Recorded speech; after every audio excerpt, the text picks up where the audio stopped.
Peguam Negara Idrus Harun dianggap tidak menghormati Yang di-Pertuan Agong dengan membuat kenyataan terbuka mengenai pembukaan semula Parlimen, kata Zaid Ibrahim. Pun begitu, bekas Menteri Undang-Undang itu tidak menggesa agar Idrus dipecat, melainkan mahu Perdana Menteri Muhyiddin Yassin memberi penjelasan mengenai tingkah laku Peguam Negara terbabit. Kenyataan itu tidak sopan dan menunjukkan kurangnya rasa hormat terhadap martabat Seri Paduka yang juga dinasihatkan oleh Peguam Negara. Saya tidak menganggap ia sebagai pelanggaran kerahsiaan atau breach of confidentiality, melainkan sebagai tidak menghormati Raja. Nasihat yang diberikan kepada Raja dan Perdana Menteri harus bersifat peribadi, tidak perlu memberikan kenyataan media, melainkan Perdana Menteri terdesak untuk mencari sokongan. Peguam Negara tidak boleh tergoda untuk berpihak secara terbuka.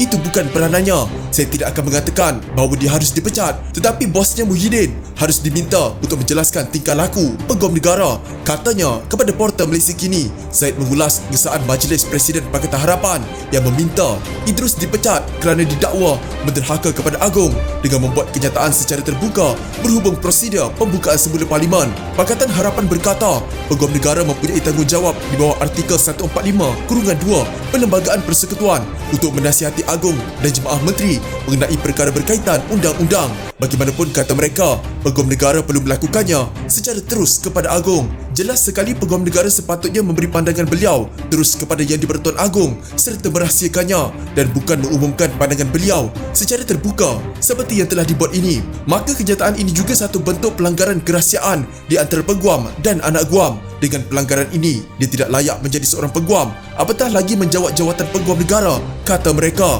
Semalam, Peguam Negara sebelum Idrus, Tommy Thomas, turut meluahkan kekecewaannya terhadap pendirian Pakatan Harapan dengan menyatakan Peguam Negara tidak boleh dipecat hanya kerana pihak tertentu tidak bersetuju dengan pendapatnya mengenai undang-undang.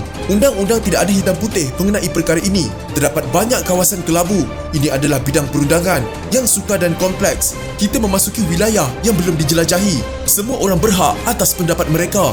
Anda harus bersetuju untuk tidak bersetuju. Itulah undang-undang, katanya kepada Portal Malaysia Kini.